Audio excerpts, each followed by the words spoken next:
I would say it is a visual language to talk about complexity that allows us to identify factors, to structure it, to see relationships, and in the end, to understand a little bit better what happens and why within the system. The stages in system mapping are, we are starting with a framing about the research question, also about the boundaries of what we want to visualize and to explore within the mapping. Then we move to the explore stage, where we involve, in the best case, lots of people to bring their perspectives on which elements in the system are really important and which relationships are already there.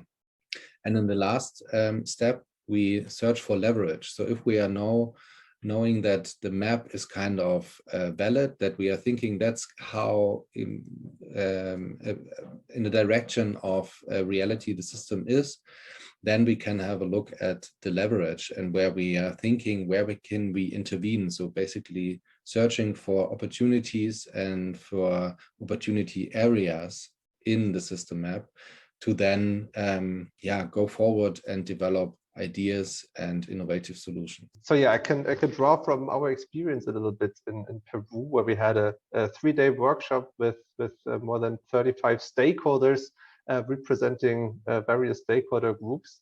And I think the first thing that I saw with the stakeholders is first, of course, to accustom oneself. So there's a lot of different people in the room. Normally we have like our own understanding of the system, but if I'm a small farmer, maybe I haven't gotten into contact with indigenous people or haven't gotten in contact with the regional government. But what we see is like quickly through the facilitation, through the introduction, people lose up a little bit, and they really want to share their experience of what they're seeing, of what's working, but obviously also of what's not working. And in the end, I think what it brings you as a participant could be maybe summarized in 3 categories. So the one thing, of course, is like insight, and this can be kind of the rational insight, trying to look away from your own functional silo and understand a little bit. Okay, what are the difficulties and the challenges in governments? What are the challenges for indigenous people with this whole development? And of course, also the emotional insight, kind of understanding what does it do with the other stakeholders, with the other actors in the system.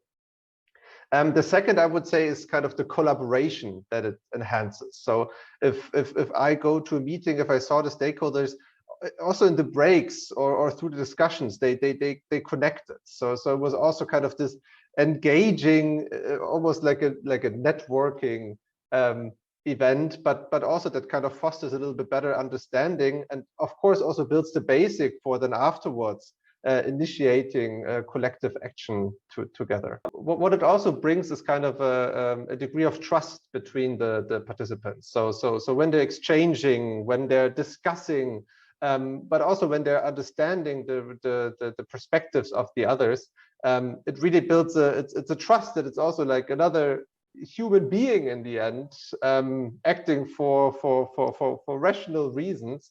And yeah, this really then builds the platform for more collaboration and more collective action in the future.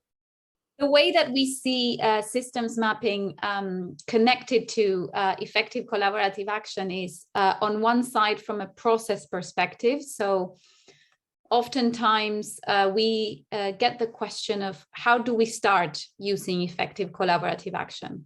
And system mapping is a great practice to start.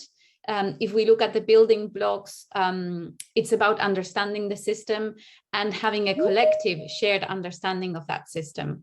And system mapping as a practice helps achieve that.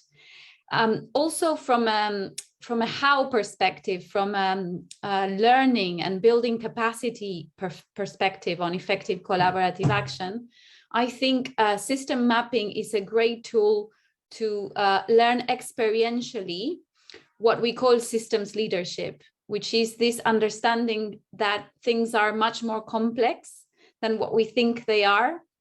And as you start doing system mapping, you realize that that complexity exists there, and therefore you can adjust your behavior and the way that you approach collaboration.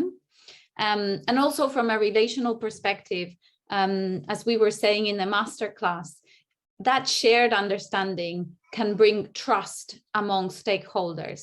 And for June and July, our theme is facilitating trust for collaboration.